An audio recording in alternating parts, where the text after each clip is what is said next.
네, 또 내일은 2주년을 맞는 세계 일본군 위안부 기림일입니다. 20년 전 처음 자신들의 아픔을 용기 있게 드러낸 위안부 피해 할머니들을 기억하자는 취지인데요. 네, 프란치스코 교황 방문을 앞둔 오늘도 어김없이 수요 집회는 열렸습니다. 김지성 기자입니다.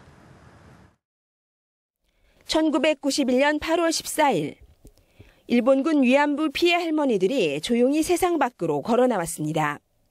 고 김학순 할머니가 공개 증언을 통해 자신의 피해를 고발한 이날은 세계 일본인 위안부 기림일로 정했습니다. 있는데 내가 왜 말을 못해? 그래서 결국은 나가게 돼갖고 이제 그래서 처음 시작된 거예요. 1139번째 수요 집회에는 위안부 기림일과 광복절을 앞두고 평소보다 더 많은 사람이 모였습니다. 전장터로 끌려가서 기나긴 세월을 일본군의 노예가 되어 무참하게도 짓밟힌 과거의 역사를 우리 국민들은 아실까요? 참가자들은 한 목소리로 일본 정부에 위안부 문제에 대한 공식 사죄와 배상을 요구했습니다.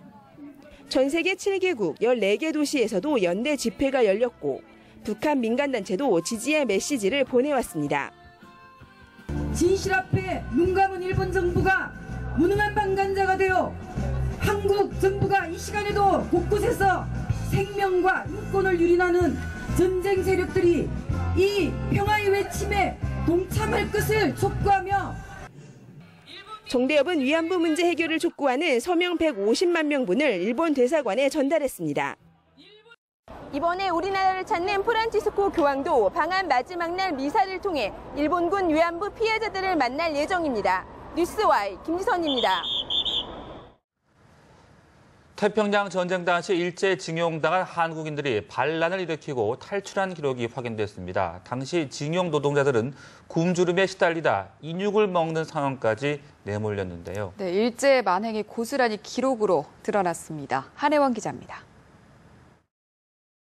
일본군을 피해 바다를 헤엄쳐 오는 사람들. 새카맣게 탄 피부에 비쩍 마른 몸. 얼굴에는 두려움이 가득합니다. 1945년 태평양 중서부 마셜 제도의 동남쪽에 있는 밀리 환초에서 강제 노역하던 한국인들이 목숨을 건 반란을 일으키고 미군에 투항하는 장면입니다. 193명이 함께한 반란에서는 68명만이 살아남았습니다. 당시 일본군 보급선이 미군에 침몰되면서 섬에 있던 사람들은 극심한 기아에 시달린 것으로 전해졌습니다. 일본군 육군 소좌였던 후루키 히데사쿠는 탄원서에서 마셜 제도 기지들에서 매달 200명가량이 굶어 죽었고 죽은 시신의 인육을 먹기 위해 살인을 저지르는 생지옥 같은 상황이 있었다고 적었습니다.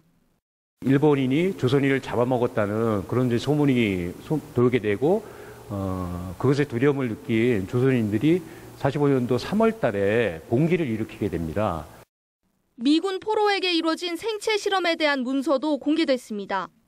정맥에 생박테리아를 주사해 숨지게 하고 시신을 해부하거나 압박 지혈대로 피가 통하지 않게 한 뒤 결과를 지켜보는 등 잔혹한 실험에 대한 일본 군의관의 증언이 담겼습니다.